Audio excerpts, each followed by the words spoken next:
Hey guys, so today is Sunday, adlaw na pod para mosimba ta sa Ginoo. But before ta maato sa church, harvestan sa day nato ning ato ang alagbati. Sa first harvest namo ni siya guys, nga amo ang gitanom last month. Kung nakahinumdum mo sa pagsugod jud ani gi-upload na ko ang video.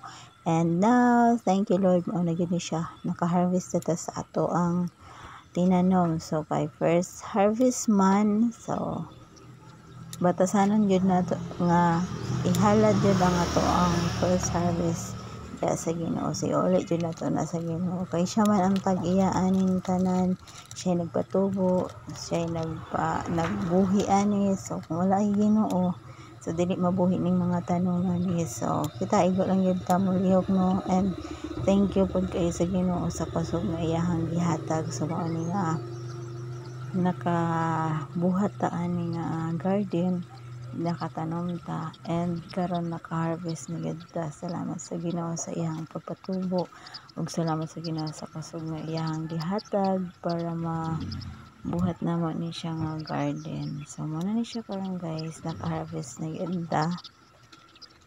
Naka-harvest na ta sa gulay nga ato ang itanom. So muna ni akong giingon nga kung naatay itanom na gyud tay anihon. So muna ni siya guys, salamat sa Ginoo nga naka-harvest na gyud ta. Balik-balik ra akong istorya no.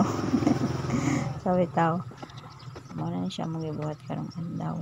So Sunday morning gituyo jud ako no. Good morning yan ako gi-harvest, wala gahapon, even na pa ko'y time karon ra jud. So muna siya guys, and thank you Lord sa iyahang First harvest na mo. pagkamaayo. Bye.